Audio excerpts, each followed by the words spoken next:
Passionnés du ballon rond, bienvenue. Aujourd'hui, l'actualité foot est absolument folle et une super surprise vous attend en fin de vidéo. Sans plus attendre, plongeons dans ces moments exceptionnels qui vont vous époustoufler. N'oubliez pas le like et l'abonnement. C'est parti. C'est officiel, l'Arabie Saoudite organisera la Coupe du Monde 2034. Mais cette décision de la FIFA suscite de vives réactions. En Italie, la presse crie au scandale et dénonce une décision motivée par des intérêts politiques et financiers. En France, le quotidien L'Équipe partage cette opinion, dénonçant une victoire du business sur les valeurs sportives. De l'autre côté de la Manche, les Anglais s'en prennent à leur fédération, accusés d'avoir soutenu un choix incompatible avec les droits humains. Cependant, en Espagne et au Portugal, pays hôte de l'édition 2030, les critiques se font plus discrètes, les deux nations préférant savourer leur récente victoire. À 34 ans, Thomas Müller semble proche d'un départ du Bayern Munich, son club de toujours. Alors que son contrat expire en juin prochain, aucune prolongation n'est à l'ordre du jour. Selon Bild, Müller pourrait faire ses adieux en fin de saison, marquant la fin d'une ère glorieuse pour le club bavarois. Pour anticiper cette transition, le Bayern aurait jeté son dévolu sur Jonathan David.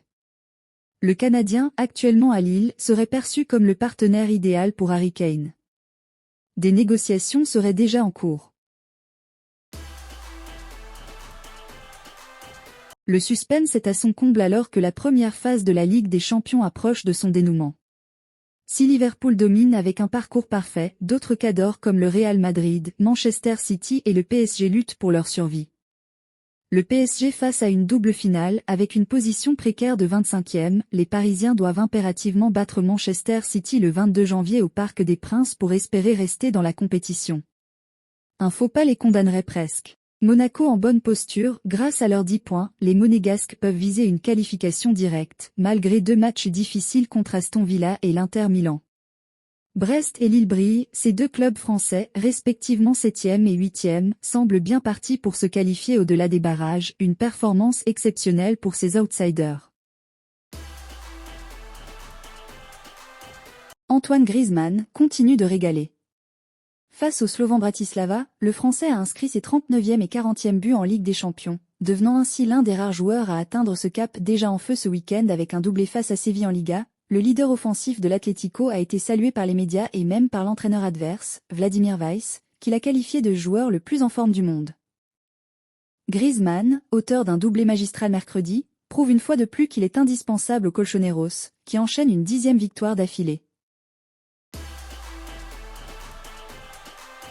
Au Signal Iduna Park, le FC Barcelone a remporté un match haletant face au Borussia Dortmund, 2-3. Une prestation marquée par un doublé de Ferran Torres dans les 15 dernières minutes, qui propulse les Catalans à la 2e place derrière Liverpool. Malgré une résistance acharnée des Allemands, emmenés par un Serhou Guirassy incisif, les Blaugrana ont fait preuve d'un réalisme froid. L'entrée en jeu de Torres a fait la différence dans ce duel explosif, où l'on attendait pourtant davantage de Robert Lewandowski, transparent tout au long de la rencontre.